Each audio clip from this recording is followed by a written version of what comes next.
안녕하십니까. 행복한 아침 이재용입니다. 안녕하세요. 정예인입니다. 새로운 한 주가 시작됐습니다. 오늘은 12월 5일 월요일이고요. 아이고 춥습니다. 날씨부터 알아보죠. 박소연 기상캐스터. 네, 행복한 아침의 날씨 요정 박소연입니다. 12월에 접어들며 검은 호랑이의 해 이민년이 저물고 있다는 게 실감나는데요.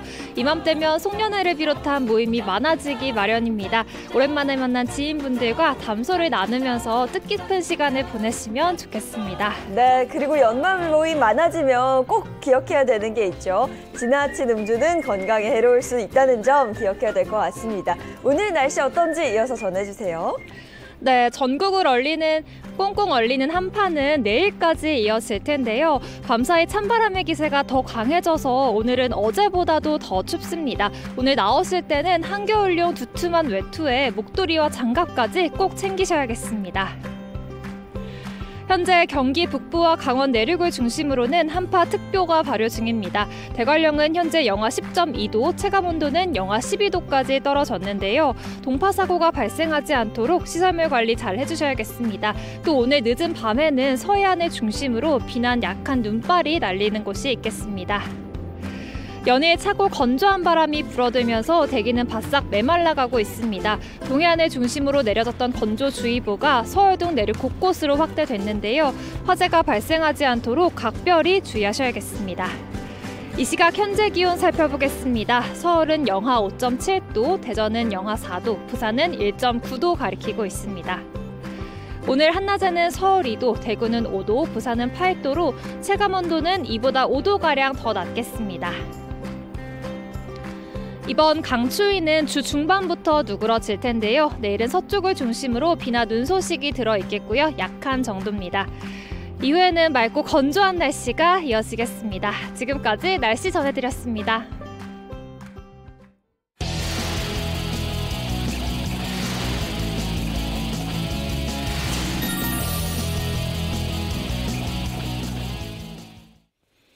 화제 이슈를 발빠르게 전해드리는 모닝 브리핑 순서입니다. 허주연 변호사와 함께합니다. 어서 오세요. 안녕하세요. 네, 첫 번째 이슈부터 전해주시죠. 네, 첫 번째 이슈, 한국의 남녀 임금 격차 OECD 1위 불명예입니다. 지난해 우리나라 남녀 근로자의 이 시간당 임금 격차가요, 경제협력개발기구, 그러니까 OECD 국가 중에서 가장 큰 것으로 나타났습니다. 같은 직종과 직무 내에서의 남녀 임금 격차도 주요 15개국 가운데 각각 1위와 2위의 불명예를 안았는데요.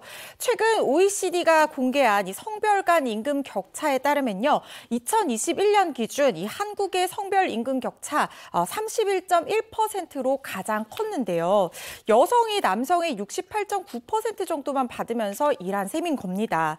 같은 기간 집계된 이 다른 11개 회원국 통계 가운데서도 우리나라의 성별 임금 격차가 가장 두드러졌습니다. 여성과 남성의 임금 격차, OECD 회원국 중에 가장 크다라고 말씀 주셨는데 이번이 처음 있는 일인가요? 안타깝게도 이번이 처음이 아닙니다. 우리나라 OECD에 가입한 원년이 1996년인데요. 그때부터 무려 26년 동안 1위의 불명예를 안아오고 있습니다. 한국의 31.1% 뒤를 이어서 이스라엘이 24.3%, 일본이 22.1%, 라트비아가 19.8%로 뒤를 이었습니다. 일본 외에 주요 7개국 상황을 보면요. 미국이 16.9%로 6위, 캐나다가 16.7%로 7위, 영국과 독일은 14%대로 나란히 10위와 11위를 차지했습니다. 주요 7개국 가운데 성별 임금 격차가 OECD 평균보다 낮은 나라는요, 11.8%의 프랑스와 7.6%인 이탈리아였습니다. 2020년 기준 OECD 평균인 12%와 유럽연합 27개국 평균인 10.3%와 비교했을 때 우리나라의 성별 간 임금 격차는 최대 3배가량 큰 것으로 나타났습니다. 이렇게 한국의 남녀 임금 격차가 큰 이유가 남녀 간의 직무 차이 때문이다, 이런 의견이 있던데요. 그런 의견도 있기는 합니다만 반드시 또 그런 것만은 아닌 걸로 보입니다. 직무와 직종과 사업장이 같은 남녀 간 임금 격차도요. 우리나라 주요국 중에 최상위권을 기록을 했습니다.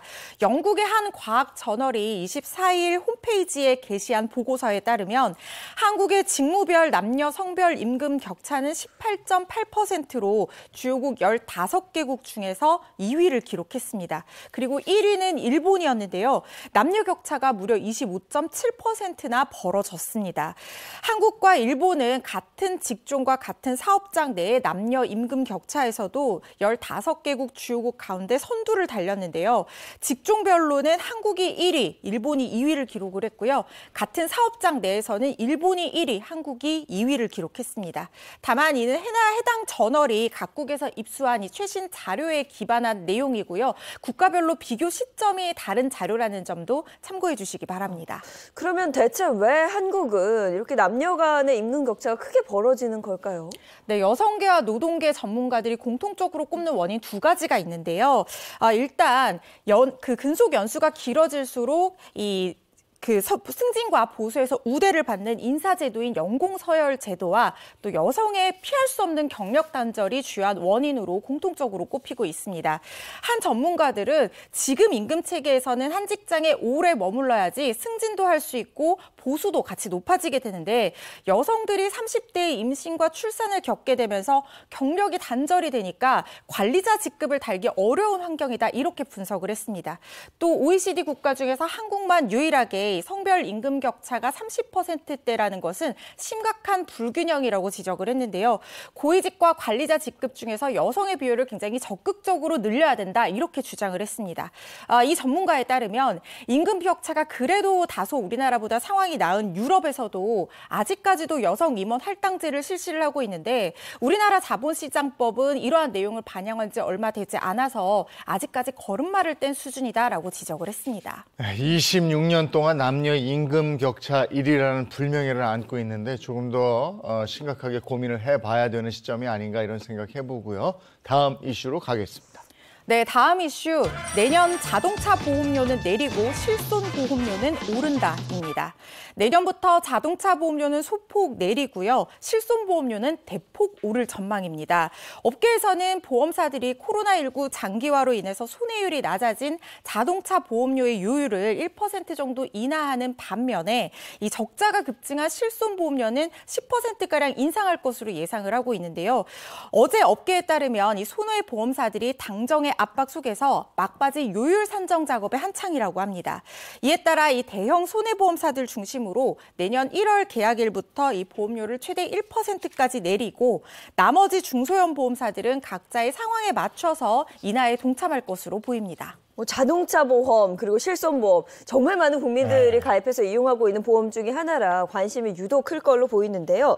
자, 자동차 보험료는 소폭 낮추면서 실손보험료는 대폭 상승하는 그 이유가 뭔지도 궁금합니다. 일단 각 보험의 손해율 차이 때문으로 보입니다. 네. 지난 4월에서 5월 사이에 이 대형 5개 손해보험사가요. 코로나19 장기화에 따른 차량 운행량과 이에 따른 사고의 감소로 손해율이 개선된 효과를 반영해서 개인용 자동차 보험료율을 1.2%에서 1.3% 정도 내린 적이 있습니다.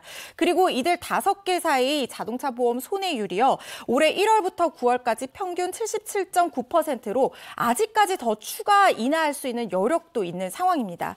하지만 실손보험 같은 경우에는 상황이 좀 다른데요. 1세대부터 4세대의 실손보험 손해율이 지난해 142.5%에 이어서 올해는 120%대를 기록할 것으로 전망이 되는데 손해율이 100%가 넘는다는 얘기는 보험사들이 그만큼 적자를 내고 있다는 의미인데요. 보험사들의 실손보험 적자 규모는 2020년 약 2조 5천억 원으로 기록을 했고 지난해에는 2조 8천억 원 기록을 했습니다. 올해도 마찬가지로 2조 원대의 적자가 우려되는 상황이거든요. 내년부터 이 실손보험 보험료가 10%대 정도로 인상할 것으로 예상이 됩니다. 야, 실손보험 적자 규모가 조 단위예요. 네, 이렇게 실손보험 손해율이 높은 이유는 주된 이유는 뭐예요? 보험업계 주장에 따르면 이 실손보험을 과다 이용하기 때문으로 지금 보험업계 분석을 하고 있습니다. 그러니까 실손보험을 오남용하면서 너무 많이 청구를 하는 바람에 보험금 누수 현상이 발생을 하고 특히 도수치료 같은 비급여 항목의 청구가 굉장히 큰 비중을 차지를 하고 있다고 하는데요. 업계 관계자에 따르면 상위 청구자들의 청구 행태가 모두 다 과다 이용이다 이렇게 단정을 지을 수는 없지만 일단 주진단명이 중증 질환이 아닌 경우가 굉장히 많고 또 필수 치료에 해당하는 급여보다는 비급여의 비중이 현저히 높은 점들을 고려를 해봤을 때는 과잉 의료의 가능성이 높다 이렇게 분석을 하고 있습니다. 또 국내 상위 5개 손해보험사의 비급여 재활 또 물리치료 청구 금액이요. 2018년 2,391억 원에서 2019년 3,290억 원으로 또 2020년에는 무려 4,717억 원으로 해마다 증가하고 있는 것으로 나타났습니다. 이 가운데 2020년 도수치료 보험금이요. 전체 비급여 보험 중에 12.8%로 이 비중이 가장 높게 차지를 했고요. 올해도 이 도수치료와 하지정맥류 비급여 이 청구가 크게 비중이 늘어난 것으로 지금 조사되고 있습니다. 개인과 병원의 과잉 진료도 있는 것이고 네. 그다음에 보험이 최초 설계됐을 때 어떻게 설계됐나 이것도 한번 꼼꼼히 살펴봐야 될 것 같은데 그래야 이제 가입자들의 손해가 점점 커지는 거 막을 수 있지 않나 싶은데 이거는 꼼꼼히 다시 한번 들여다봐야 되는 부분이 있을 것 같아요. 네. 자, 다음 이슈 전해 주시죠. 네, 세 번째 이슈 부자의 조건입니다. 여러분들은 네. 자산을 얼마나 가지고 있어야 부자다 이렇게 생각을 하시나요? 아이, 다 다익선 아닙니까? 많아야 되고 아니, 천차만별일 것 금액적으로는 같아요. 뭐 한 100억 있으면 부자 아닌가요? 근데 어떤 부자들 얘기 들어보니까 어느 정도 액수가 되면 네. 그 이상은 의미 없다 이런 얘기도 하더라고요. 참 100억 말만 들어도 상상하기 어려운 금액이어서 네. 저는 마음이 부자여서 스스로 부자라고 생각하고 살고 싶은데요. 이것과 관련해서 최근에 흥미로운 연구 결과가 나왔습니다. 부를 불릴 토대가 되는 종잣돈에 대해서요. 우리나라 진짜 부자들은 최소 8억 원 정도를 가지고 있어야 적정 수준이다. 이렇게 보는 것으로 나타났습니다.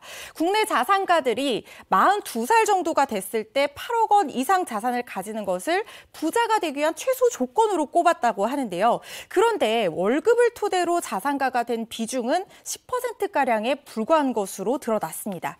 이런 결과는 한 금융사 경영연구소에서 발간한 2022 한국 부자 보고서를 통해서 발표가 됐는데요.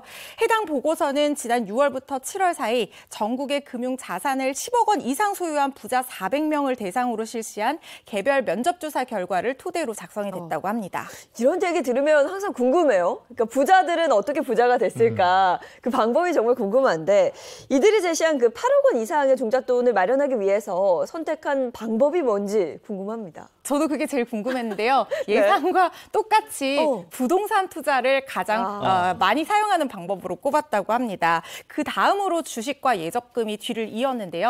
한 가지 흥미로운 점은 50억을 기준으로 가장 많이 사용하는 방법이 달랐습니다. 총자산 50억 원 미만의 부자 같은 경우에는 주식을 종잣돈 마련으로 가장 많이 활용하는 경우가 많았고요. 예적금이 2위를 차지를 했습니다.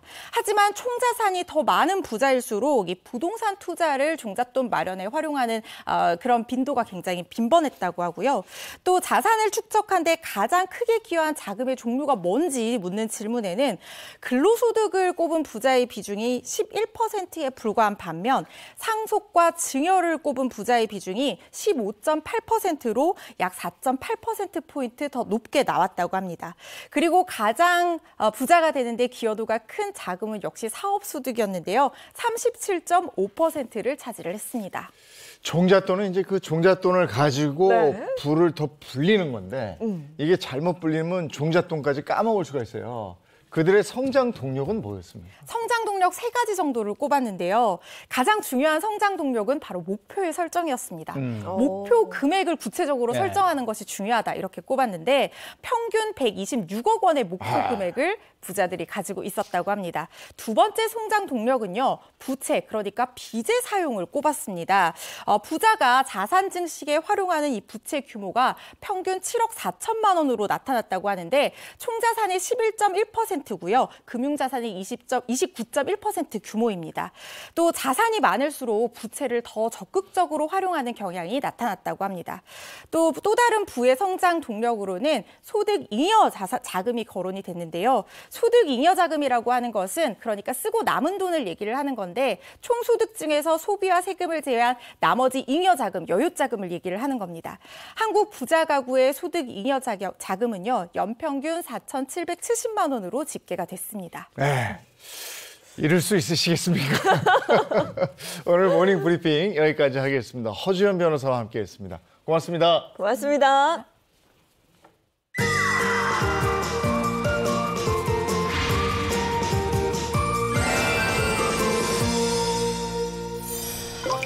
세계적으로 우리나라에 대한 관심이 높아지고 있죠. 이번 월드컵에서도 그렇고. 네. 그래서 우리는 우리를 얼마나 알고 있을까 한번 되돌아보게 되고 그래요. 네, 저는 돌아봤을 때 태권도가 정말 멋있는 것 같아요. 네. 어렸을 때 많이들 배우기도 하는데 그런데 얼마 전 국내에서 태권도를 주제로 다채로운 영상 공모전이 있었다고 합니다. 그 현장으로 지금 떠나보시죠.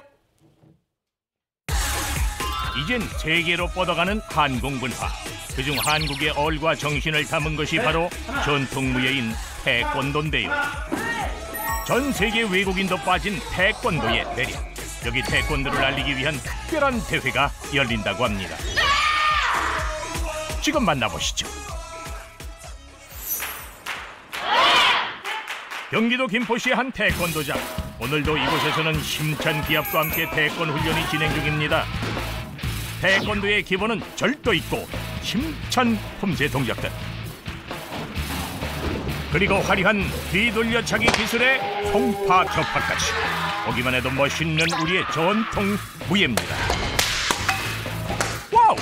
마무리까지 완벽하죠? 6살 때부터 훈련하면은 힘들긴 한데 이제 하면 할수록 잘해지는 모습이랑 그런 걸 보고서 더 열정 있게 하는 거예요. 태권 꿈나무에 열정이 가득한 태권도장. 그런데 이곳엔 2년 넘게 선수로도 활동 중인 특별한 자매가 있다고 합니다. 16살 제가 언니고 14살 동생 자매입니다. 실력이 느는 걸 보면 기분이 좋고 땀을 흘리면서 스트레스 푸는 게 좋아서 빠지게 됐습니다. 태권도에 나란히 빠져든 자매. 요즘 이 자매는 친구들과 몇 날 며칠 춤 연습에 매진 중입니다. 과연 어떤 춤일까요? K-팝과 저희 태권도를 가미해서 태권 댄스를 준비하는 태권 영상 공모전을 좀 준비하고 있습니다. 한문화재단이 주최한 태권도 영상 공모전. 이들은 K-팝 태권 댄스를 주제로 영상 제작이 한창인데요. 공모 당선을 위한 히든 카드도 있습니다. 태권도도 원래 배웠고 춤도 지금 배우고 있는 상태여서 참여하게 됐습니다. 제가 비장의 무기입니다. 귀여운 댄서까지 합류한 이들의 태권 댄스. 과연 어떤 춤과 영상이 나올지 결과가 정말 기대되는데요. 서울의 또 다른 태권도장. 이곳에서도 영상 공모전을 준비 중입니다. 연습에 앞서 훈련이 한창인 모습. 부모님이 외국인인 다문화 가정 학생들인데요.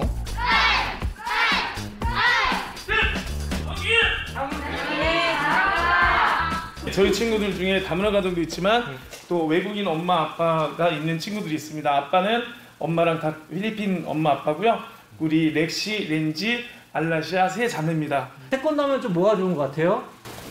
여기 와서 친구들이랑 많이 놀 수 있고 같이 운동을 하고 그다음에 체력도 많이 기르는 것 같아요. 다양한 문화권의 아이들도 좋아하는 태권도. 이들이 준비한 댄스는 태권 품새로 만든 동작들인데요. 모두 초등학생으로 이루어진 팀이라 하는 것도 특징. 지은이, 지원이, 렉시, 렌지, 미조랑 함께 태권도 공모전 준비하고 있어요. 세계에 태권도를 알리려고 연습 중이에요. 태권 꿈나무의 귀여운 포부가 돋보이는 팀. 이들은 K-팝으로 재해석한 아리랑 노래에 맞춰 영상을 제작 중입니다. 땀과 노력으로 준비한 태권 댄스 영상. 과연 좋은 성적 얻을 수 있을까요? 또한 태권도 특별 수업 현장도 방문했습니다. 수업은 태권도복 선물로 시작되는데요. 실력파 사범에게 배우는 이 수업은 모두 외국인을 대상으로 진행됩니다. 이번 수업의 신청자는 36명의 유학생들. 오늘은 태권도 수업을 간단하게 체험해 볼 거예요. 자, 한번 주먹 쥐어볼게요. 여기서 주먹. 태권도의 기본 자세부터 차근차근 배우는 외국인들. 손동작부터 기합까지. 낯선 태권도지만 한국의 정신을 배울 수 있는 좋은 기회입니다. 한국 문화를 익힌다는 생각에 재밌기도 하다고요. 저는 중국에서 일주일 동안 태권도를 배우는데 그때 너무 재미없다고 생각해서 어머니한테 다시 안 할 거예요 이렇게 해서 근데 한국에 처음 해보고 너무 재미더라고요. 그래서 앞으로 다시 태권도를 해보고 싶어요. 이 수업의 목표는 한국 문화에 관심 있는 외국인들에게 태권도를 가르치는 것. 모두 무료로 진행되는 특별 강습입니다. 태권도 영상 공모전과 외국인 강습까지 준비한 곳은 한문화재단. 이곳은 한국과 아시아의 번영을 위해 힘쓰며 한국 문화 중 특히 한글과 태권도를 알리는 데 주력하고 있습니다. 한국 문화 전파를 위한 다양한 노력들인 것이죠. 드디어 공모전 시상식 날. 이번 대회에 응모한 여러 작품들 중 심사를 통해 20개 팀이 선정됐는데요. 그중 어떤 상을 수상할지 오늘 가려지게 됩니다. 저희는 진짜 장려상이라도 좋다라고 생각을 하고 왔는데 그래도 또 사람 욕심이 또 끝도 없네요. 조금 더 높은 상? 네. 우리 태권도의 우수성을 전 세계에 알리고 일상에서 모든 국민들이 함께할 수 있는 태권도로 거듭날 수 있는 인식 전환의 계기를 마련하기 위해 준비된 차례입니다. 그럼 지금부터 본격적인 시상식을 진행하겠습니다. 남녀노소 성별의 구분 없이 다양한 팀이 참가한 공모전. K-팝과 화려한 기술 등 다양한 주제의 작품이 모였습니다. 특히 이번 공모전은 베트남, 러시아, 인도 등 다양한 국가가 참여했는데요. 세계 각국의 태권도인들이 마음껏 재능을 뽐낸 것이죠. 자, 그럼 장려상 시상을 하겠습니다. 축하드립니다. 장려상은 다문화 학생들이 모인 초등학생 팀이 선정됐는데요. 나이는 어리지만 절도 있는 폼새 동작이 호평을 받았습니다. 아이들한테 즐겁게 태권도를 계속 가르쳐야 되겠다고 생각이 들었어요. 이런 기회들이 많아져서 저희 한국뿐 아니라 전 세계에 많은 아이들과 또 배우고 싶어하는 사람들한테 많이 보급이 됐으면 좋겠습니다. K-팝 태권 댄스를 선보인 팀도 수상 결과를 기다리고 있는데요. 언제 풀릴지 긴장된 순간. 최우수상 시상을 하도록 하겠습니다. 시상하기 전에 최우수상에 선정된 영상들을 감상하겠습니다. 큰 박수 부탁드립니다. 최우수상 부문의 결과 발표! 드디어 K-팝 태권 댄스 팀이 수상하게 됐습니다. 오래 기다린 만큼 최우수상이라는 기쁨에 아이들도 정말 즐거운 것 같은데 얼마나 뿌듯하겠어요.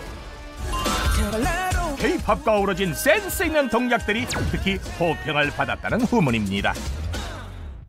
아이들보다 더 즐거우신 관장님, 아이고 그동안 고생 정말 많았어요.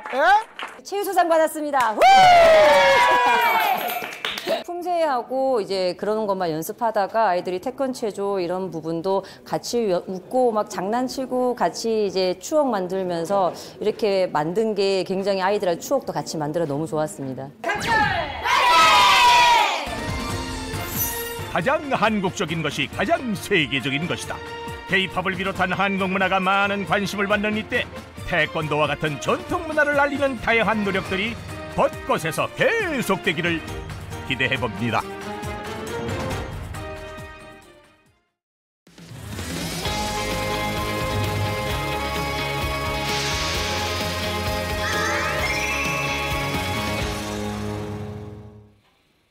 네, 이번에는 최신 경제 소식을 알기 쉽게 알려드립니다. 더 핫한 경제 시간인데요. 같이 해주실 박수림 씨 그리고 안건우 기자입니다. 어서 오세요. 안녕하세요. 반갑습니다. 오늘 준비한 주제는 뭔가요? 네, 오늘은 기업들의 번뜩이는 아이디어에 대해서. 굿 아이디어. 네, 보통 이제 굿 아이디어라고 하면 없는 것에서 있는 것, 그러니까 새로운 걸 만들어내는 거라고 생각하는 경우도 무에서 많잖아요. 유. 그러니까요. 무에서 유를 만드는 거라고 생각하는 경우도 많은데 요즘은 조금 다른 것 같습니다. 기존에 있던 거를 좀 잘 가공해서 얼마나 또다시 새로운 것을 만들어내느냐. 거기에 대한 관심도 큰 것 같아요. 네. 그래서 준비한 오늘의 주제입니다.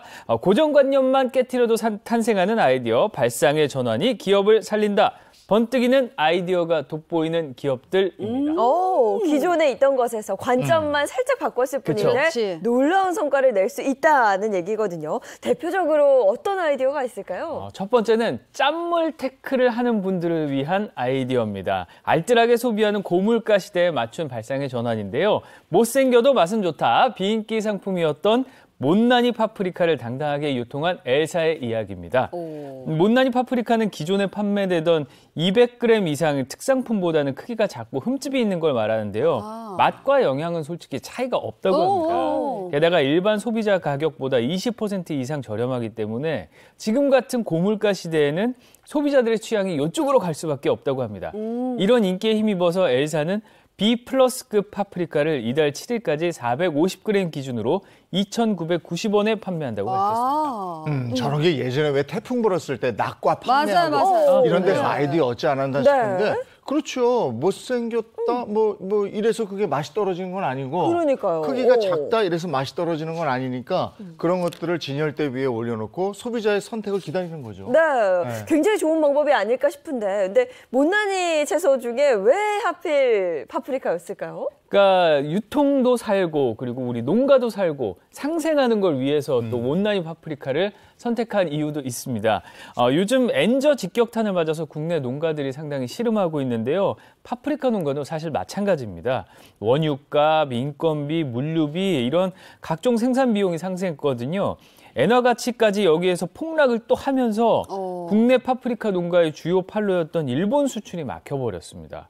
그러니까 내수 가격도 동반 하락하게 됐고요. 새로운 판로를 개척하지 않고선 손해가 불가피한 상황이었는데요. 이때 못난이 파프리카가 우리 농가를 살릴 수 있다는 하나의 대안으로 떠오르기 시작한 겁니다. 예. 국내 농가도 살리고 또 소비자들은 또 합리적으로 쇼핑할 수 있고 일석이 좋네요. 그러니까요. 예. 또 다른 아이디어는 뭐가 자, 다음으로는 발상의 전환을 통해서 위기를 기회로 만든 그런 기업입니다.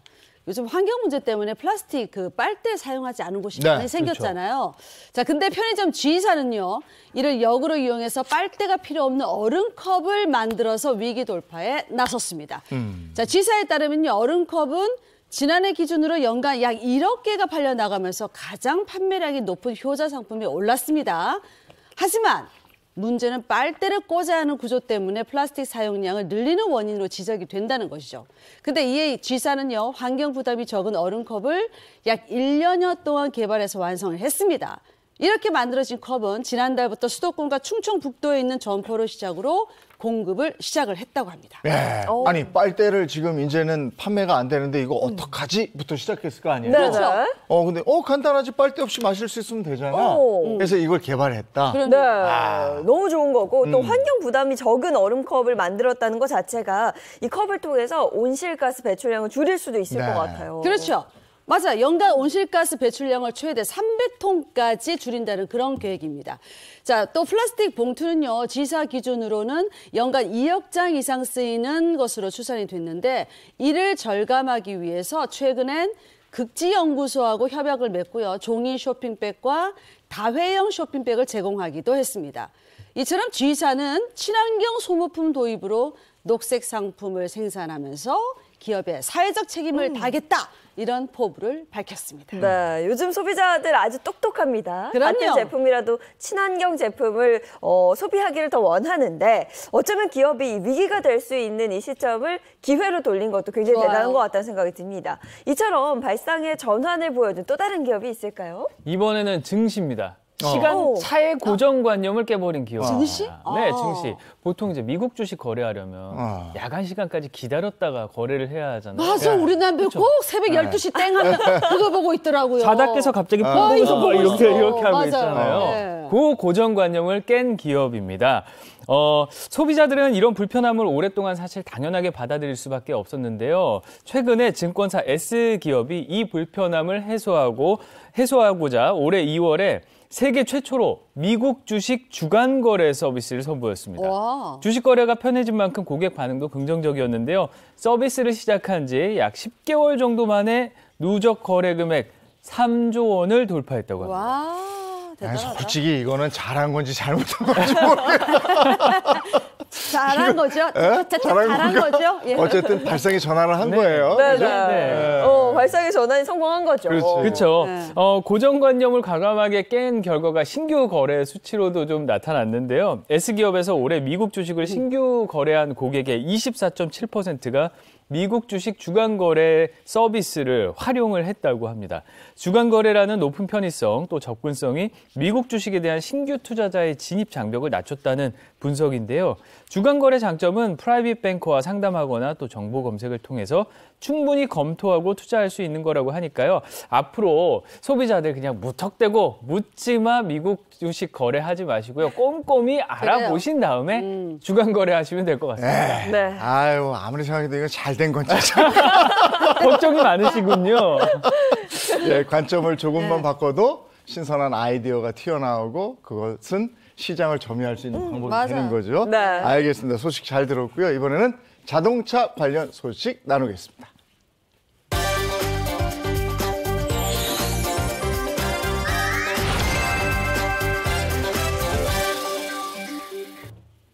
네, 자동차 관련 이야기 이인철 변호사, 허주연 변호사와 함께합니다. 어서 오세요. 안녕하세요. 네, 반갑습니다. 네, 오늘 어떤 소식 준비되어 있습니까? 네, 최근 온라인을 핫하게 달군 영상들을 보는 시간입니다. 차차차 핫클릭 시간인데요. 첫 번째 영상 빵 터졌어요.입니다.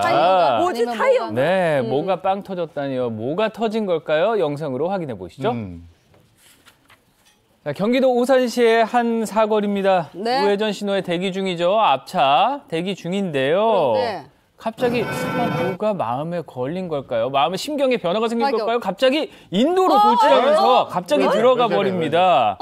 왜 저래? 저렇게 보다. 왜 가는 걸까요? 빠르게. 자, 그래서 우회전하는 차, 뒷차가 한참을 가다 보니까 저 앞에 그 앞차가 서 있어요. 왜 서 있던 걸까요? 바로 바퀴를 점검하는 저 운전자. 알고 보니까 타이어가 인도 타고 올라가다가 펑크 나는 거예요. 꼼짝없이 발이 묶인 겁니다. 근데 뭐가 그렇게 급했을까요? 응급환자 싣고 가고 그런 구급차도 그러게요. 아닌데. 근데 인도까지 갔어. 근데 타이어 펑크가 나버렸어. 네. 그러니까. 근데 타이어 펑크 난 것도 그 인도 이렇게 무리해서 넘어가다가 펑크 난 것 같은데요. 바로 그게 원인이었습니다. 차의 보조석 뒷바퀴가 인도턱에 세게 부딪히면서 타이어가 펑크가 난 것으로 보이는데요. 영상을 제보한 목격자는 처음에는 거침없는 행보를 보고 좀 우회전이 아닌 우측 상가 건물로 향하는 줄 알았다고 합니다. 네. 하지만 편법 우회전을 한 그러면 차량이었고요. 안 되죠. 얼마 못 간 걸 발견하게 됐는데요. 이런 성급하게 편법 우회전을 하는 차량의 위험성과 그 결과를 알려주고 싶었다면서 영상을 제보한 이유를 설명을 했습니다. 앞선 차들은 그 보행자 신호가 들어와서 우회전 못하고 기다리고 있었던 그렇죠. 건데 그걸 못 참고 가다가 예. 저렇게 펑크가 네. 났어요. 야, 그걸 못 참나. 그러니까요. 아무리 급해도 그러면 안 되죠. 더군다나 인도로 주행하면 범칙금 통보받지 않아요? 차량은 당연히 차도로. 네. 인도는 사람이 가는 게 사람이죠. 인도이기 때문에 너무 당연한 거잖아요. 근데 가끔 이제 차량이 인도로 침범하는 경우도 있고요. 또 네. 오토바이가 다니는 경우 있잖아요. 맞아요. 그거 다 불법입니다. 범칙금 4만 원이 이제 부과가 되고요. 근데 부득이하게 뭐 주유소라든지 들어갈 수 있고 이제 잠깐 들어갈 수는 있잖아요. 네네. 근데 그렇다 하더라도 사고가 날 경우에는 이제 그 차량의 과실이 크고요. 그렇지 않고 일반적인 인도에서 차량 사고 났을 경우에는 차 과실 100%예요. 그만큼 이제 차량은 아주 부득이한 경우를 제외하고는 인도로 침범하면 안 되겠습니다. 급할수록 돌아가라. 급히 먹는 밥이 체한다. 그걸 보여주는 영상. 네. 맞습니다. 네. 다음 영상은요? 네, 다음 영상입니다. 지하차도 앞에서 눈부신 후진입니다. 어떤 후진이었을까요? 영상으로 확인하시죠. 자, 운전자는 3.5톤 트럭을 모는 기사인데요. 지하차도를 빠져나가는 이때 눈앞이 확 밝아지면서 저 앞에 뭔가 보이는 것 같은데 갑자기 비상깜빡이면서 후진하면서 피하지 못하고 그대로 옆으로 전도되고 말았습니다. 아이고, 저렇게 위험한지. 지하차도 앞을 막 빠져나왔을 때 누군가 내 앞에서 후진하고 있을 때 누가 상상을 안 했겠습니까? 보여요. 아예 모르죠. 아니, 앞차 왜 비상등도 안 켜고 저렇게 후진하고 있었죠? 자세히 보시면 비상등을 켜긴 켰어요. 근데 켰어요? 이렇게 갑자기 후진하는 거를 이걸 누가 피할 수 있겠습니까? 맞네. 어머머머. 트럭 운전자 말에 따르면 이 승용차가 진출로를 잘못 찾아서 다시 후진하던 상태였다고 합니다. 위험해요. 네, 그거. 그 사실을 모르고 부딪히면서 사고가 발생한 겁니다. 트럭 운전자는 사고 당시에 뒤쪽에서 차가 오던 상태라 저기 실선이 있었거든요. 네. 이 실선을 넘어갈 수가 없었고 올라오는 길이라 눈이 부시기 때문에 흰색 차를 보는데 시간이 좀 걸렸다고 주장을 했습니다.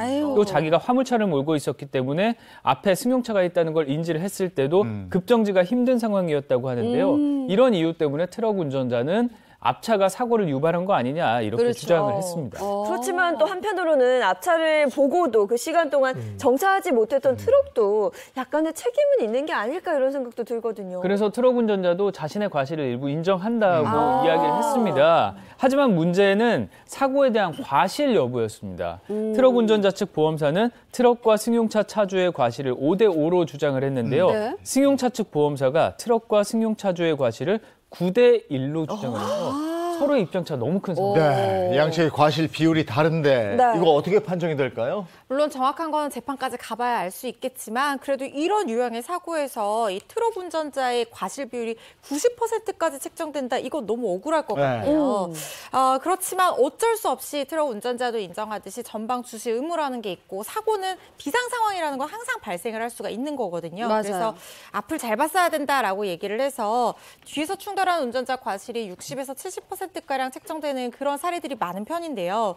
그런데 상대 측 보험사에서 계속해서 9대1을 주장한다. 그러면 결국에는 분쟁심의위원회 거쳐서 소송까지 가는 상황도 대비를 하셔야 될 것 같고 그 소송까지 가게 되면 과실 비율 최대한 낮추기 위해서요. 이른바 화이트아웃 현상이라고 하죠. 어두운 데서 있다가 갑자기 나와서 눈이 부셔서 어쩔 수 없이 볼 수 없었다. 회피 가능성이 거의 없었다라는 점과 네. 또 실선이기 때문에 터널 안에서 이 차선을 변경해서 나가는 게 사실상 불가능했다. 뭐 이런 점들을 잘 주장하셔서 과실 비율 최대한 낮출 필요가 있어 보입니다. 운전할 때는 정말 돌발 행동하면 안 돼요. 맞아요. 네, 그리고 전방 주시 잘해야 되는 거, 그 기본이잖아요. 자, 다음 영상은요? 네, 끝으로 소개해드릴 영상입니다. 합의금 깎아드릴게요입니다. 어떤 상황이기에 합의금을 깎아준다고 한 걸까요? 영상으로 확인해 보시죠. 자, 한 행인이 중앙선을 넘어서 차로로 걸어옵니다. 왜 저래, 왜 너무 저래. 당연하게 걸어와요. 차가 다가와도 뭐 아랑곳하지 않습니다. 오히려 뛰어들어요, 차 쪽으로. 술 취했나? 차들이 다 피하고 있습니다. 뭐예요? 자, 발을 집어넣는 듯한 행동도 하기도 하는데요. 왜 저렇게 팔을 저기 집어넣죠? 네, 저러면서 갑자기 운전자를 불러 세우는 모습이 CCTV에 찍혔습니다. 뭐야, 저거는. 너무 대놓고. 지나가는 차마다 가까이 다가가는 게 수상하더니 마지막 차에 바퀴에다가 자기 다리를 끼워 넣었어. 그렇죠. 뭔가 냄새 나잖아. CCTV에 딱 걸렸잖아요. 그러니까 운전자도 네. 이상하다는 느낌을 받았다고 합니다. 그래서 행인에게 경찰을 부르겠다고 해서 112에 신고를 했는데요. 경찰이 오니까 행인은 병원에 가야 할 것 같고 출근도 못 할 것 같다. 그러면서 합의금 30만 원을 요구했다고 합니다. 네. 그러니까 운전자가 10만 원 이상은 보험으로 처리를 하겠다고 하니까 네. 행인의 말이 바뀌었습니다. 20만 원으로 합의금을 낮췄다가 15만 원 낮추고 10만 원으로 낮추고 이렇게 해서 계좌 이체해 주는 걸로. 콩나물 값 깎아요? 그러니까요. 뭐 합의금을 시장에서 정말 최소값 깎은 것도 아니고 이런 경우는 또 처음 보는데 그럼 이 CCTV는 합의금을 주고 난 후에 이제 운전자가 발견을 하게 된 건가요? 합의금을 주고 났는데도 이 사고를 당했다는 행인이 새벽에 전화를 2통이나 했다고 합니다. 그러니까 이 사람도 이상하잖아요. 그래서 방범용 CCTV 열람을 요청을 한 거고요. 그리고 이 영상을 확인하고 나서 아직 경찰서에는 신고를 하지 않았지만 어떻게 대처를 해야 하는지 그 방법이 궁금하다. 그래서 글을 올리게 된 겁니다. 그러니까 1차로 그 현장에서 합의를 한 거예요. 10만 원인가 뭐. 네, 10만 원에. 근데 나중에 CCTV를 확인하니까 이게 아니라고 그래서 다시 경찰에 신고하는 과정인데 이게 번복될 수 있는 거예요? 합의하고 다시 경찰에 신고하면 사고 접수가 되는 겁니까? 안 되죠. 그래서 일단은 이 사람의 행동은 제가 보기엔 사기죄가 될 가능성이 있어요. 만약에 고의적으로 이제 이런 뭐 행동을 했을 경우 사기죄가 될 것 같고 네. 아까 그랬잖아요. 이 사람 합의금 깎아드릴까요? 법정 가서 판사가 이게 사기죄가 징역 10년이거든요. 네. 5년으로 깎아드릴까요? 이렇게 하면 얼마나 황당하겠습니까? 그렇죠. 자, 그리고 여러분 한번 조심하실 게 있어요. 이렇게 만약에 골목길에서 이런 수상한 사람 발견했다. 네. 차를 가만히 정차하시면 됩니다. 정차. 정차하면은 내 과실이 없거든요. 근데 차가 움직이는 순간 과실이 생길 수 있으니까 가만히 계시기 바라고요. 그리고 이제 부득이하게 합의금을 줬다. 그럴 경우 반드시 증거를 남기셔야 돼요. 그래서 이제 볼펜 같은 걸로 가지고 다니시면서 합의서를 간단하게 쓰시고 사인을 받으시는 게 좋고 혹시 사인을 내가 안 했다고 할 경우에는 지장을 찍는 게 좋아요. 근데 이제 인주가 없잖아요. 인주가 없을 경우에는 립스틱 이렇게 찍어가지고 도장 찍어주니까 하시면 되고 그게 번거로우시면 스마트폰에 그 대화를 녹음하셔가지고 더 이상 일체 요구하지 않는다. 근데 그럼에도 불구하고 계속해서 요구하면 이게 공갈죄가 되거나 협박죄가 될 수 있으니까 반드시 증거를 확보하시기 바랍니다. 이건 다른 차원이네요. 그러니까 경찰에 신고할 때는 공갈죄가 돼버리는 거죠. 그렇죠. 그렇죠. 알겠습니다. 자, 오늘 자동차 관련 소식은 여기까지고요. 이번에는 우리 주변에서 일어나는 사건, 사고를 법의 관점으로 풀어보는 그 법이 알고 싶다 진행하겠습니다. 네. 어떤 주제부터 갈까요? 네, 오늘의 주제입니다. 네. 결혼 후 아이가 안 생기니까 시댁에서 대리모를 강요합니다. 시댁에서 대리모를 자, 강요해요? 며느리 관점에서 눈물나게 한 억울한 사연을 꽁트로 준비해봤습니다. 시어머니 역할은 제가 하고요. 억울한 며느리 역할은 장예인 씨가 하면 됩니다. 이 사연은 온라인 게시물을 바탕으로 재구성했습니다. 사연 속으로 고고! 결혼 후에 10년 넘게 아기 천사가 찾아오지 않아서 고민이 많던 저희 부부. 결국 저희는 2세 포기하고 저희끼리만 잘 살자고 다짐을 하게 됐습니다. 하지만 문제는 시댁이었습니다. 시어머니는 절대 결코 never 아이를 포기하지 않으시더라고요. 애미야, 이거 내가 지어온 보약이다. 애가 잘 들어서는 특급 비방이라고 하니까 한 방울도 남기지 말고 쭉 들이키거나. 어머니, 이런 거 안 해오셔도 되는데. 아니, 그리고 이 빨갛고 네모난 거 이거 뭐예요? 이거 삼신 할머니 기운 담은 삼신부적이야. 용한 무당한테 가서 내가 어렵게 받아온 거야. 내가 베개 밑에다 싹 넣어두고 갈 테니까 오늘은 알지? 아니, 어머니, 이제 그러실 필요 없어요. 남편이랑 저 아이는 포기하고 둘이만 잘 살기로 저희 얘기 다 끝났어요. 뭐? 세상에 포기할 게 없어서 그걸 포기해? 나는 우리 손주 절대 포기 못한다. 에휴, 내가 이것만은 안 하려고 했는데 결국 최후의 수단을 써야겠구나. 곧 올 테니까 너희들 딱 기다려라. 그렇게 노발대발하시던 시어머니. 며칠 뒤 시어머니는 시험관 시술을 잘하는 병원을 소개받았다면서 슬그머니 나타나셨습니다. 근데 이상한 건 임신을 위한 시술이라면서 저는 쏙 빼고 남편만 데려가는 거 아니겠어요? 어머니, 시험관 시술 그거 하신다면서요? 근데 남편만 데려가시면 어떡해요? 저도 같이 가야지. 아니, 너는 귀찮게 병원까지 오고 그러냐. 너는 아범이랑 금방 갔다 올 테니까 넌 여기서 가만히 있어라. 어머니, 남편 혼자서 애 만들어요? 시험관 시술은 원래 부부가 같이 가는 거예요. 부부가 저 외출 준비할 테니까 우리 잠깐만 기다리세요. 네, 거기 스톱. 잠깐만. 거기 애미야. 사실은 말이다. 오늘 네 필요 없다. 너 필요 없고 오늘은 다른 여자의 난자 쓸 거야. 에? 뭐라고요? 어머니, 지금 다른 여자의 난자라고요? 그래. 네가 손주 안 낳아준 데서 난자 제공해주는 사람한테 대리모 맡길 거야. 응? 만약에 이것도 못하게 하면 너희들 이혼시키고 새 며느리 얻을 거니까 그렇게 알아? 반드시 대를 이어야 한다면서 대리모까지 강요하는 시어머니. 더 황당한 건 대리모를 허락 안 하면 강제로 이혼을 시키겠다고 으름장까지 놓은 거 있죠? 울고 싶을 만큼 이 황당하고 억울한 상황을 어떻게 하면 좋을까요? 이거는 시어머니가 약간 선을 넘으시는 것 같은데. 조선시대 얘기 아니에요? 이건 아니죠. 이거 어떻게 된 거예요? 이거 아니죠. 네, 결혼 11년 차 인생 최고의 위기를 맞은 여성 A씨의 사연입니다. A씨는 결혼 후 백방으로 노력했지만 11년 동안 아이가 생기지 않았습니다. 그래서 남편과 아이 없이 살기로 그렇게 합의를 했습니다. 근데 문제가 시댁이었습니다. 시댁에서 아들이 외아들이기 때문에 대를 이어야 한다면서 대리모를 강요를 한 겁니다. 그래서 이 A씨가 시어머니와 크게 싸우고 친정으로 도피를 했고요. 깊은 고민에 빠질 수밖에 없었습니다. 자식이 대를 이어야 한다고 며느리한테 대리모를 강요한다. 어떻게 그럴 수 있죠? 그러니까. 다 반대하죠, 당연히. 아무리 시댁의 요구라 하더라도 부당하다 느껴지면 안 하겠다고 하면 되는데 며느리는 왜 고민을 하는 거예요? 그러니까 시댁에서 이혼을 또 요구를 네. 했잖아요. 홈트를 보니까 맞아. 먼저 이혼을 요구를 했거든요. 네. 문제는 이 사이에 그동안 병원을 드나드느라 여성이 직장을 그만둬서 경단녀가 된 겁니다. 당장 뭐 이혼을 하게 되면은 생계부터 걱정해야 될 판이었죠.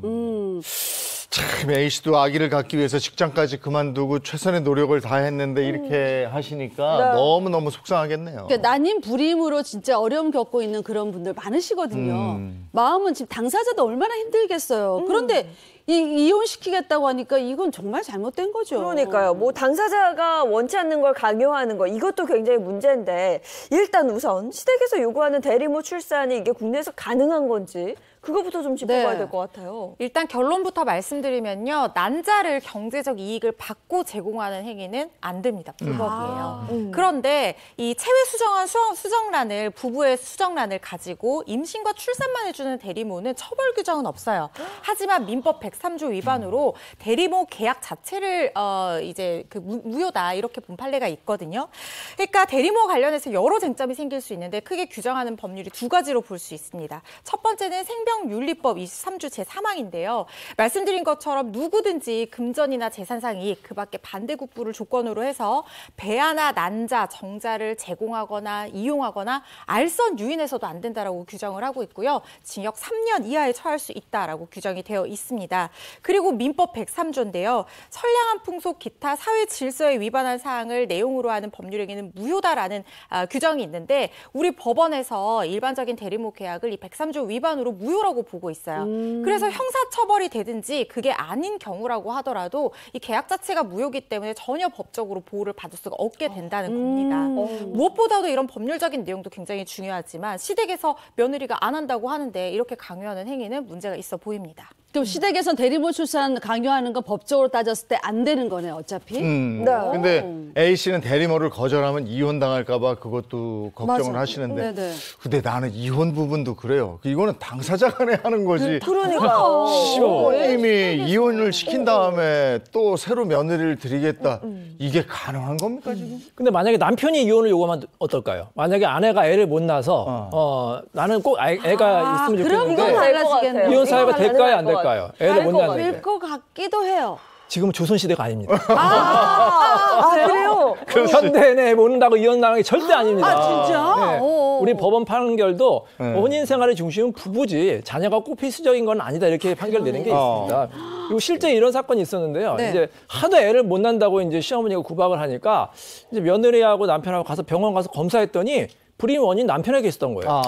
실제로 세 쌍 중에 한 쌍의 난임 부부가 남편이 원인인 경우가 많다고 그래요. 뭐 환경 호르몬이나 스트레스 때문에 정제 활동이 원활하지 않아서 되는 경우도 많으니까. 그러니까 오히려 시어머니가 구박하는 게 말이 안 된다는 거죠. 그렇죠. 그리고 아까 경제에서 발상의 전환이 필요하다고 했잖아요. 네. 결혼 생활에서도 발상의 전환이 필요하니까. 그래, 발상의 전환. 그렇습니다. 그렇지. 무자식이 상팔자야. 자식 때문에 고민하는 부부도 많거든요. 그러니까 애가 안 생기면 그 나름대로 또 행복하게 부부 생활 할 수도 있고 또 나중에 입양을 할 수도 있고 그런 대안이 있으니까 너무 이거 가지고 부부 생활 뭐 이렇게 스트레스 받지 마시기 바랍니다. 그럼 그 상황에서 친정에서 그러면 나는 그 손주가 필요하니까 대리 불을 두겠다. 그럼 어떡하겠냐고. 그러면 어떡할 거예요? 그러면 만약에 왜 싸우려 드세요? 대화를 했는데 해결이 안 됐어요. 그래서 이혼 소송을 해야 되는 시기가 만약에 왔다 치면 그 적절한 시기는 언젠지 그것도 좀 들어봐야 될 것 같아요. 사실 적절한 시기를 제3자가 판단하기는 어렵겠지만 지금 이 정도 상황까지 되면 정말 우리 민법에서 이혼 사유로 규정된 심히 부당한 대우를 받는 경우에 해당한다고 볼 여지도 있을 것 같아요. 그 상대가 배우자가 됐든 시부모가 됐든 심히 부당한 대우로 부부관계가 파탄에 이르렀다라고 하면 이혼 소송 제기를 하실 수 있고 그 파탄의 주요 원인이 제3자인 시부모님에게 있다고 하면 시부모님에게도 위자료를 청구를 할 수가 있습니다. 그런데 증거가 결국에는 중요한데요. 이렇게 부당한 대우를 받은 내용들을 좀 녹음을 해주신다거나 뭐 그런 내용들 좀 증거로 남겨두시는 것이 나중에 이혼 소송 하실 때 유리하게 작용할 수 있을 걸로 보입니다. 네, 알겠습니다. 그 법이 알고 싶다. 여기까지 하겠습니다. 고맙습니다. 고맙습니다.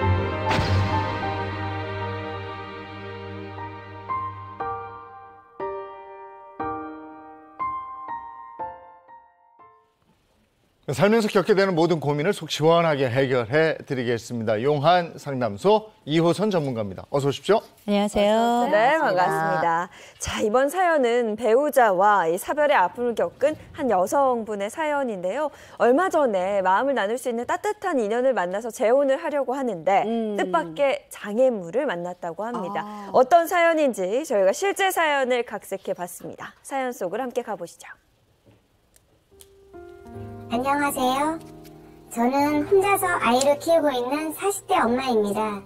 남편은 5년 전에 지병으로 먼저 세상을 떠났어요. 애가 뱃속에 있을 때 남편이 하늘나라로 가서 우리 애는 자기 아빠 얼굴도 한 번 못 보고 컸네요.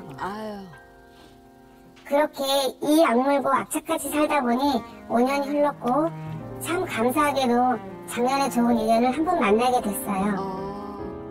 저보다 3살 많은 미혼남인데 저희 애가 친아빠처럼 잘 따르더라고요. 그래, 이 사람이라면 나도 우리 애도 행복하겠다 하면서 처음으로 미래가 그려졌어요. 그래서 내년부터 천천히 합칠 계획이 있었는데 갑자기 제 재혼 소식을 듣고 주변 사람들이 난리인 거예요. 왜? 먼저 시댁에서 펄쩍 뛰더라고요. 내 아들 죽은 지 몇 년 됐다고 벌써 재혼이냐? 손주는 놓고 가라. 노바대발 하시질 않나? 나중에는 너 재혼하면 손주한테 가는 재산도 없는 줄 알아라 하고 협박까지 하시는 거예요. 시댁뿐만 아니에요. 남편이랑 같이 알고 지내던 친구들이 있는데 이 친구들은 거의 악담을 하더라고요. 남편 죽은 지 5년밖에 안 됐는데 배신감 느껴진다는 둥, 진짜로 애 생각하는 엄마라면 재혼하지 말아야지라는 둥, 심지어 너는 남자 없으면 못 사냐는 막말까지 하더라고요. 저 솔직히 충격 많이 받았어요.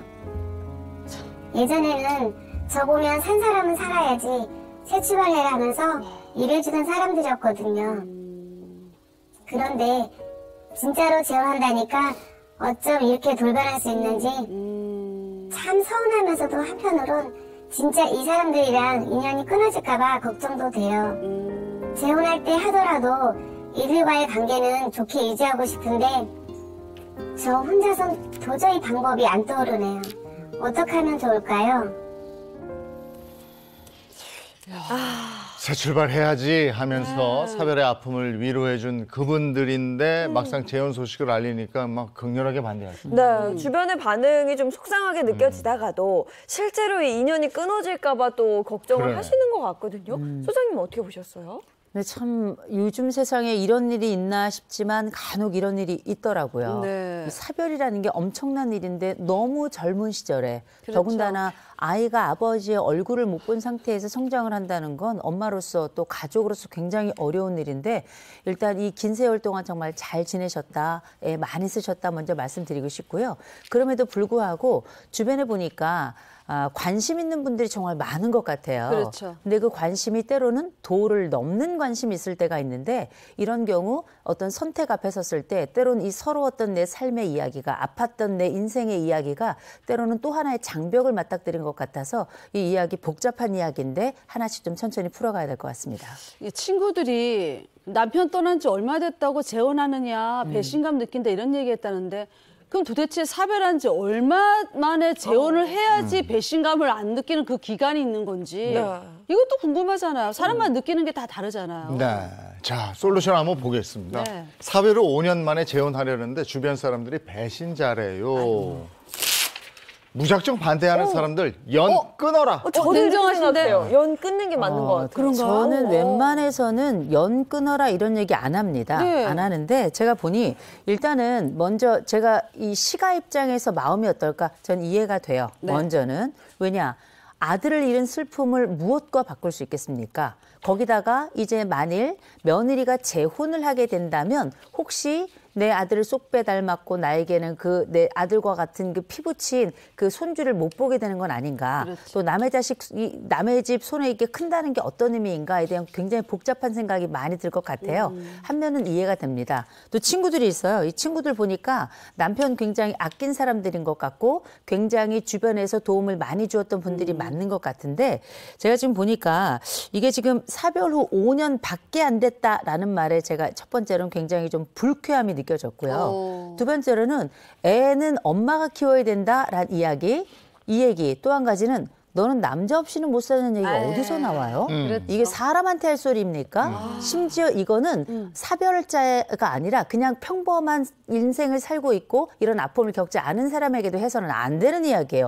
어디다 대고 남의 인생에 대고 그런 이야기를 함부로 이야기를 합니까? 네. 이렇게 지나치게 다른 사람의 생애에 대해서 함부로 말하는 사람들과 우리가 과연 이 연을 이어가야 될 것인가? 이건 한번 고민을 해봐야 될 문제인데 저는 이게 지금 누구를 위한 반대인가? 과연 이 사연자와 이 사연자 아이의 미래를 두고 걱정하는 사람은 누구인가? 제가 볼 때는 여기엔 없는 것 같습니다. 이게 진짜 말씀 들어보니까 진짜 친구를 생각한다면 친구가 행복해지기를 원해야 되잖아요. 그럼요. 그럼 재혼하게 되면 더 행복해지니까 더 좋아해줘야 되는데 여기서 뭐 애 생각하는 엄마라면 재혼하지 말아야지 이런 얘기를 하면 그건 아닌 것 같아요. 아니죠. 거기다가 뭐 끊어야지. 너는 남자 없이 못 사냐? 이거는 정말 뭐 친구 사이 물론 그래, 못 산다, 왜? 이렇게 얘기해. 정말 할 수 없는 말이거든요. 그러네요. 인연을 끊으라는 그 말씀이 뭔지 저는 진짜 알 것 같아요. 네. 아니 이 5년이란 세월이 5년밖에 안 됐는데 물론 긴 세월 200년, 300년 살아보면 5년이 짧겠죠. 그런데 그 5년이 누군가에게는 남편을 잃고 그 사별의 시간으로 5년이 지난 거고요. 하나의 엄마로서 그 아이를 성장을 지켜보면서 돌이 지나가고 두 돌이 되고 세 돌 내고 그렇게 아이가 걷고 뛰고 말하면서 이제 글을 읽기 시작하는 나이에 이 아이의 5년은 다른 사람들의 5년하고는 완전히 다른 세월인 겁니다. 그런데 지금 이 긴 시간 또 5살 될 동안 이 아이가 아빠 없이 지낸 이 5년이라는 세월을 이렇게 함부로 말할 수 없습니다. 하나 더 나아가서 지금 이 사연자가 아이와 함께하는 또 이 자기의 삶을 혼자 이악 물고 살아가는 이 세월을 짧다 말하는 사람 그리고 이 세월에 대해서 함부로 말하는 사람은 저는 이 삶에 대해서 관여할 자격도 없을 뿐더러 이런 사람들과는 엄격하게 거리를 두는 게 맞다고 보고요. 하나 더 나아가서 지금 너만 참으면 된다 이렇게 얘기하는 사람들이 있어요. 또 이게 문제 다른 모든 상황에서 네가 문제지 다른 것들 문제되지 않는다고 말하는 사람들이 있는데 저는 이런 사람들을 가해자라고 부릅니다. 다른 사람들의 인생에 대해서 함부로 말하는 것 자체가 상처를 입히는 일일 뿐더러 더군다나 모든 책임을 애써 노력하고 있는 한 사람에게 집중시키는 사람이 있다면 이 사람은 절대 친구가 될 수 없어요. 이건 연민이나 사랑이라고 보기도 어렵습니다. 이런 관계는 전 끊으시기를 권해드립니다. 우리 시청자분들도 네가 문제야, 너만 참으면 된다 이 말을 했던 그 몇몇 사람이 떠오를 거예요. 그런 인생의 가해자들은 과감하게 끊어야 된다는 거 들으셨죠? 네. 이거 진짜 도움되는 것 같아요. 그리고 또 하나가 사별 후에 5년 동안 아이를 혼자 키우면서 이겨냈을 그 세월이란 힘들어요. 말이죠. 그 부분도 한번 짚어봐야 될 것 같아요.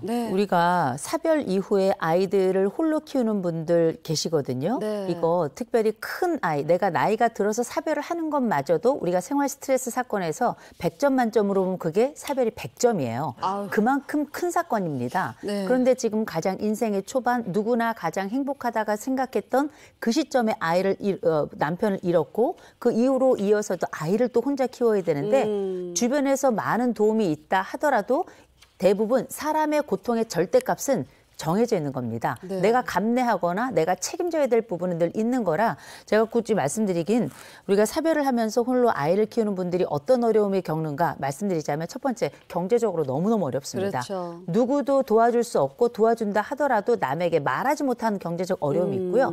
두 번째로는 정서적 어려움이 굉장히 큰 거예요. 하나, 내가 홀로 남겨졌을 때 나의 고독감에 관련된 이야기도 있고 내 남편을 잃은 것에 대한 슬픔은 생각보다 굉장히 오래 가고요.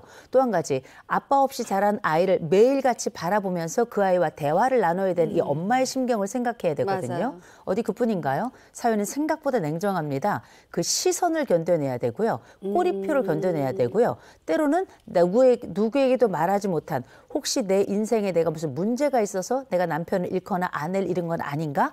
이런 말하지 못하는 죄책감이나 이 말하지 못하는 이 감정의 소용돌이들이 있어요. 이런 부분들을 주변에 있는 분들은 반드시 한 번쯤 고려하시고 말씀하셔야 될 겁니다. 네. 자, 두 번째 솔루션 보겠습니다. 두 번째. 잃을 것들에 대담해져라. 시가에서 어떤 얘기를 했냐면 재혼 불가다. 이렇게 말씀을 하셨고 이건 재혼에 관련된 선택이 시가 있는 건 아니에요. 그러나 내 아이가 있고 이 어른들의 말씀, 함께 해왔던 세월을 나누었던 분들의 말씀이라 한 번쯤 고려는 필요할 거라고 봅니다. 그런데 지금 뭐라고 말씀하셨냐면 손주 놓고 가래요. 그 마음 이해 갑니다. 충분히 이해는 가는데 엄마, 아버지 없이 할머니, 할아버지 안에서 우리가 불가피하게 성장해야 하는 경우도 있지만 그러나 저는 부모는 아이를 키워야 되고요. 그렇죠. 아이는 부모 밑에 커야 된다고 저는 생각하는 사람인데요. 아이를 놓고 가라? 마음은 이해가 됩니다만 거기에 또 단서가 붙었어요. 재산 줄 수 없다. 이렇게 말씀하셨거든요.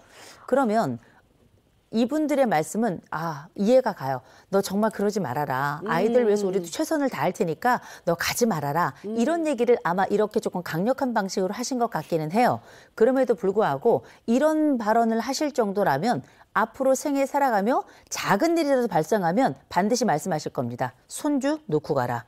작은 일이 발생하면 너는 재산 없다. 이렇게 말씀하실 거라고 저는 예측이 좀 되고요. 또 한 가지는 지금 주변에 보니까 이 자유라고 하는 것에 대해서 굉장히 다른 타인들이 통제할 수 있는 요소라고 생각하는 것 같은데 주변 사람들이 내 삶을 이렇게 함부로 침범하게 두시면 안 됩니다. 앞으로 내 생에 살아가며 내 인생은 내가 만들어가는 거고 그 과정에 도움 주신 분들 감사하지만 도움이 다른 사람의 선택을 함부로 좌지우지할 만한 그런 권리를 주는 건 아니에요. 그걸 꼭 기억해야 될 것 같고 대신 기억하셔야 돼요. 내가 재혼을 한다든지 다른 선택을 하는데 이 재산을 내가 놓을 수 없다. 그러면 그냥 계세요. 내가 놓을 수 없는 것에 우선순위가 있는 겁니다. 내가 너무 속물 인간으로 생각하실 것 없어요. 어떤 사람은 재산을 놓을 수 없는 사람이 있어요. 이게 더 중요하다고 생각한다면 그 재혼하지 마셔야죠. 근데 그게 아니라면 시가의 이런 표현은 사실 굉장히 좀 불쾌하게 느껴졌고요. 마치 재산 때문에 나와 함께 재혼하지 않고 지금까지 살았던 것처럼 얘기하시는 거 일단 불편하거든요. 네. 누군가 내 삶을 살아주지 않습니다. 잘 결정하시고 생애 우선순위를 중심으로 선택하시길 권합니다. 근데 재혼하면 손주한테 재산 안 준다 이런 얘기를 들었을 때 그 재산상의 문제도 있지만 내가 한 이 결정 때문에 이 아이가 혹시라도 잘못되는 거 아닌가라는 생각을 하게 될 것 같아요. 네. 그런데 평생을 그냥 아이 엄마로만 살 수는 없는 거잖아요. 나도 한 명의 인간이고 또 여성인데 살면서 이렇게 내 아픔을 토로할 수 있는 좋은 인연을 만나는 기회가 또 그렇게 많지는 않거든요. 그럼요. 이 아이에 대해서 가장 걱정하는 사람은 엄마예요. 그걸 우리가 잊어서는 안 되고요. 그러나 말씀하신 대로 이 엄마도 한 여인이고 특별히 이 아이의 미래를 위해서도 어쩌면 아빠의 존재를 고려하지 않을 수가 없는 거거든요. 맞습니다. 나의 한 사람의 사랑 이것도 금방 쉽게 아무 때나 오는 건 아니고요. 저는 사랑이야말로 인생의 진로라고 생각을 합니다. 우리가 이 사랑을 통해서 결혼을 했고 결혼을 통해서 인생의 진로가 달라졌다는 걸 많이 경험하게 되죠. 마찬가지로 또 한 번 내게 오는 사랑은 또 하나의 인생 진로 앞에 서고 진로 앞에 선다는 건 갈림길 앞에 서는 겁니다. A를 선택하면 B를 놓아야 되는 거고요. 그렇죠. B를 선택하면 A를 잊어버릴 수밖에 없는 거. 그게 바로 인생이 가지고 있는 딜레마일 텐데 그 과정에 40 넘어서 내가 어린 아이를 데리고 있지만 동시에 그 40 넘어서 나에게 새로운 사랑이 찾아오는 거 결코 쉬운 일이 아니고요. 이 사랑을 선택하는 건 역시 인생의 진로 앞에 서 있는 지점인데 저는 한 번쯤은 우리가 사랑에 고민하고 아파했고 또 그 과정에 우리가 잃는 경험을 했지만 이 남은 세월을 생각해 볼 때 이 사랑이 참되다 생각하고 옳다 생각한다면 조금 더 교제를 하시고요. 섣불리 결정하진 마시고 충분히 고려하신 이후에 이 사랑을 놓치지 않으셨으면 좋겠습니다. 네. 자, 세 번째 솔루션입니다. 인간 본성에 마음 상하지 말아라. 이렇게 되어 있네요. 우리 사연자 많이 섭섭하셨을 겁니다. 시가도 섭섭하고요. 맞아. 그 남편 친구들도 얼마나 섭섭하겠어요. 내게 온 사랑, 내게 온 새로운 기회, 내게 새로운 선택 앞에 섰을 때 격려하고 위로하고 옆에서 응원은 해주지 못할지언정 진짜 막상 그 앞에 서니까 등 돌리는 것 같은 마음에 많이 속상하셨을 텐데 인간이 원래 이기적 동물입니다. 특별히 이 사람에 대한 사랑을 마치 볼모로 잡는 듯 하면서 본인들이 가지고 있는 생각들을 타인에게 강요하는 게 원래 인간이라서 섭섭하게 생각하지 마세요. 우리도 그런 일 해본 적 있고요. 또 사람들은 대부분 이런 성향들을 가지고 있기 때문에 이 부분에 대해서 뭐 속상하거나 좌절하거나 나는 인생을 내가 잘못 살았나 그런 거 아니에요. 원래 인간이 그렇습니다. 네. 그리고 제가 이 말씀을 드리는 건 이 사람이라는 게 원래 고통과 권태 사이를 오가요. 그럴 때 내 고통 앞에 누군가 옆에 있어주면 고마운 거고요. 내 권태로운 순간에 내가 함부로 선택하지 않도록 누군가 잡아주면 정말 땡큐인 거거든요. 그러나 그렇지 아니할지라도 결국 최종적인 선택은 내가 하는 겁니다. 그걸 기억하시고 다른 사람들의 여러 눈초리, 다른 사람들의 여러 혀의 그 불같은 말들, 다른 사람들이 인생에 관여하는 수많은 그 손짓들에 좌지우지 되지 마시고요. 천천히 그러나 분명하게 우리 사연자의 삶을 살아가시고 외부 사람들의 입김이나 이런 이야기에 흔들리지 않으시길 바랍니다. 네. 나를 고통스럽게 만드는 사람들과는 좀 거리를 두고 네. 한 발 떨어져서 내가 상처받지 않는 걸 위주로 좀 생각을 하는 게 필요할 것 같아요. 근데 우리가 흔히 어떻게 저 사람이 나에게 저런 말을 해? 어떻게 저 사람이 저래? 그렇죠. 라고 할 때 있잖아요. 네. 근데 그래요. 이게 살아보니까 내 마음 같지 않고 그렇죠. 그다음에 완전히 기대할 수 있는 건 없는 것 같아요. 뒤통수 맞는 경우 많죠. 그래서 그런 마음을 좀 비우는 것도 내가 덜 피곤해지는 방법인 것 같더라고요. 정말 맞는 말씀입니다. 그래서 우리가 저는 40이 넘어가면 내가 지금 어떤 상황에 있든지 간에 40년 넘게 살아간 거잖아요. 막 춤을 추더라도 내 춤을 추기 시작하는 나이가 저는 40을 넘어가면서 이제 시작돼야 된다고 믿는데 지금 제가 한 가지 오늘 노래 하나 좀 들어보셨으면 좋겠습니다. 저는 윤종신 씨가 불렀던 내 사랑 못난이라는 노래 되게 좋아하거든요. 네. 니네들이 뭐라고 하든지 나는 내 사랑을 하겠다. 왜 난 행복할 테니 이렇게 부르는 노래가 있어요. 난 행복할 테니. 내 행복이 다른 사람의 말이나 다른 사람들의 이런 간섭에 대해서 통제되는 게 아니거든요. 내 춤을 출 수 있고 내 아이와 가장 행복한 그 시점, 그 그림을 그려보시고 그 그림을 중심으로 지금 나에게 필요한 게 무엇인가를 결정해 나간다면 그 미래가 조만간 우리에게 현실이 되지 않을까 싶습니다. 또 한 가지 제가 잠깐 말씀드리자면 우리가 어떤 재혼을 할 때나 네. 아니면 새로운 사랑이 다가왔을 때 굉장히 망설이게 하는 요소들이 되게 많거든요. 그럴 때 제일 좋은 방법은 보통은 과거의 상처에서 내 미래를 꿈꿔보거나 현재 시점 나의 필요에서 나의 미래를 꿈꿔보는 분들 되게 많은데요. 그것보다는 내가 가장 이상적이고 좋다고 생각하는 미래 그림을 먼저 설정하시고 그 다음번에 내게 필요한 것이 무엇인가를 순차적으로 이루어 가신다면 제가 볼 때 가장 좋은 과정이 아닐까 싶습니다. 근데 궁금한 게 사별 후에 그 재혼을 하게 되면 시댁과의 관계를 좀 정리를 해야 되잖아요.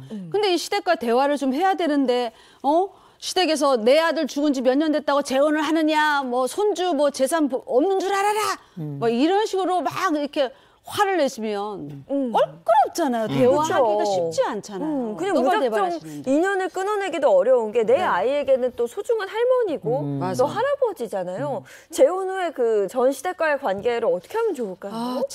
이게 참 어려운 주제예요. 네. 왜냐하면 우리가 그 생명이라는 게 그냥 하나의 관계로만 정립된 것이 아니라 수많은 관계들 속에 이렇게 떠받쳐지면서 유지되는 게 생명이잖아요. 네. 특별히 아이의 생명과 관계도 그러합니다. 그래서 제가 이제 굳이 딱 정해진 바는 아닙니다만 나중에 이렇게 또 새로운 관계에 들어가서 재혼을 한다 그랬을 때 아이와 시가 간의 그 만남의 횟수를 어느 정도 조절해야 되냐 이런 상담도 꽤 많이 있거든요. 그럴 땐 제가 이렇게 말씀을 드립니다. 시가와의 관계의 깊이와 정도에 따라서 결정을 했으면 좋겠다라는 게 1차 첫 번째 그 선택의 기준이 됐으면 좋겠다라고 네. 말씀을 드리고요. 충분히 좋은 관계라면 조금 더 자주 만나는 것도 괜찮고요. 지지적인 관계라면 그래도 된다고 생각해요. 근데 두 번째 관계를 또 하나 고려를 해야 되는 게 새로운 파트너와 그 이야기가 합의가 돼야 됩니다. 굉장히 중요한 거예요. 그래서 내가 새로운 파트너와 새로운 재혼을 해서 이 사람과 나 사이에 아이가 새로운 가족이 형성이 된 거잖아요. 근데 새로운 파트너가 이렇게 만나는 거 좀 많이 불편하다 그럴 땐 우리가 생각했던 횟수가 예를 들어서 한 달에 뭐 10번이다라고 한다면 그 횟수를 좀 줄여나가면서 조율을 해가는 게 새로운 파트너와의 관계도 앞으로 내 아이와 묶여있는 굉장히 더 많은 시간을 보낼 관계라 꼭 고려해야 된다는 거 말씀드립니다. 이제 새 출발을 하게 되면 사별 이후에 새 출발을 준비하는 단계에서 어떤 마음가짐이 필요할까? 그 얘기도 좀 해주시면 좋겠네요. 새 출발을 하기로 마음을 먹었다면 저는 만끽하시기 바랍니다. 우리가 봄은 그래요? 봄을 만끽해야 만끽하라. 되고요. 여름은 여름을 만끽해야 되고요. 가을은 가을대로. 이제 우리가 지금 겨울에 들어섰는데 이제 내일 우리가 월드컵 새벽에 또 보게 되잖아요. 봐야죠. 그 시간을 만끽하지 않으면 그 다음 순간은 없는 거거든요. 네. 마치 오늘 내가 이 사랑 속에 흠뻑 빠져서 헤엄치다가 목이 꼬르륵 넘어가지만 그게 나에겐 달콤한 장미 향수 같은 그 느낌을 받도록 오늘 이 순간 만끽하시고 새로운 선택 앞에 주저하기보다 앞으로 전진하시기 바랍니다. 기왕의 새로운 선택이거든 그 시간을 만끽하라. 새로운 시간을 만끽하라. 근데 이게 이제 사별 후에 새로운 인생뿐이 아니고 우리의 삶도 그런 것 같아요. 맞아요. 새로운 뭔가가 있다면 그 시간을 충분히 만끽하라. 야, 이거 오늘의 교훈인데요. 갑자기 외쳐야 될 것 같아요. 대한민국! 네, 고맙습니다. 여기까지 하겠습니다. 고맙습니다.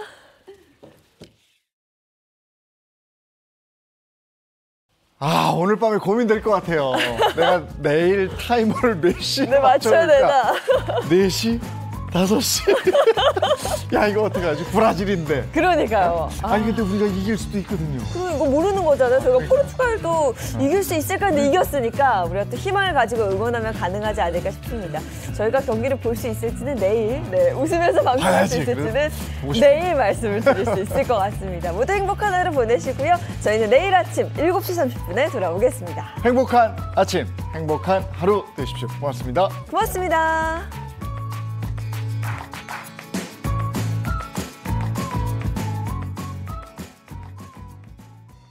채널 A